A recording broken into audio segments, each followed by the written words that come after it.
आज आपण IT 2.0 मध्ये पोस्टमनला जे IMA ॲप्लिकेशन आहे त्या डिलिव्हरी कशी दाखवणार ते पाहणार आहोत. IMA ॲपमध्ये पोस्टमनचा यूजर ID आणि त्याचा जो पासवर्ड असेल तर त्या पासवर्डनं लॉग इन करायचं आहे.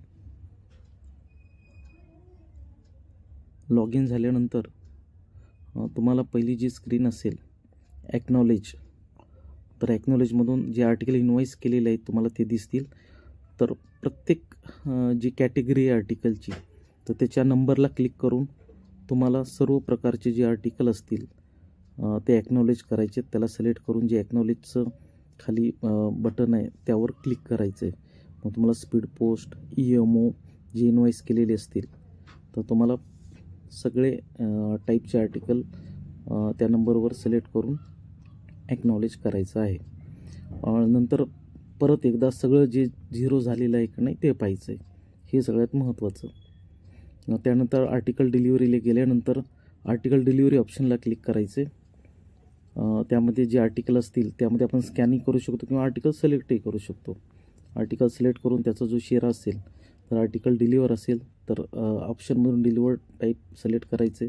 एंटर डिलिव्हर टूमध्ये ज्याला आर्टिकल डिलिव्हर केले त्याचं पूर्ण नाव आणि डिजिटल सिग्नेचर, यामध्ये कस्टमरचे डिजिटल सिग्नेचर घ्यायचे, ओके करायचे आणि सबमिटला क्लिक करायचे.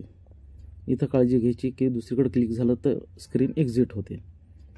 सबमिटला क्लिक केल्यानंतर एखादा आर्टिकल नॉट डिलिव्हर असेल तर आर्टिकल सिलेक्ट किंवा स्कॅन केल्यानंतर ऑप्शनमध्ये नॉट डिलिव्हर्ड आणि जो रिमार्क असेल तर रिमार्कमध्ये साधारण समजा डोअर लॉक असेल तर डोअर लॉक करून फोटोला क्लिक करायचं आहे आणि डोअरचा फोटो घ्यायचा आहे आणि त्याला ओके केल्यानंतर तो फोटो तुम्हाला अपलोड झालेला दिसेल आणि त्यानंतर सगळ्यात शेवटी सबमिट करायचे.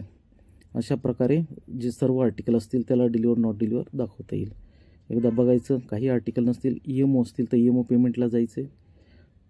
EMO पेमेंटमध्ये जी EMO असेल त्याला सिलेक्ट करायची आहे. त्यानंतर जो रिमार्क असेल डिलिव्हर असेल तर डिलिव्हर सिलेक्ट करायचं आहे. एंटर टूमध्ये डिलिव्हरचं नाव लिहायचं आणि इथं डॉक्युमेंट दिलेलं आहे. जर तुम्हाला वाटलं तर तुम्ही डॉक्युमेंट घेऊ शकता. त्यानंतर परत डिजिटल सिग्नेचर, ओके आणि शेवटी सबमिट. अशा प्रकारे तुम्हाला सगळे आर्टिकल जे असतील किंवा EMO असतील ते डिलिव्हर दाखवता येतील. आणि जो रिपोर्ट आहे तर रिपोर्टही पाहू शकता तुम्ही. यामध्ये आर्टिकल रिपोर्ट आहे. कोणत्या आर्टिकलला जर रिमार्क द्यायचा राहिला असेल तर रिमार्क पेंडिंग आणि जनरेट करून तुम्ही पाहू शकता जर आर्टिकलला रिमार्क राहिला असेल तर. त्यानंतर परत रिपोर्टमध्ये स्टॅटिस्टिक रिपोर्ट आहे. यामध्ये तुम्हाला जे आर्टिकल इन्व्हॉइस केलेले आहेत तर ते किती तुम्ही डिलिव्हर्ड केले, किती रिटर्न केले, अनडिलिव्हर्ड किती आहेत, तो सगळा रिपोर्ट यामध्ये दिसतो.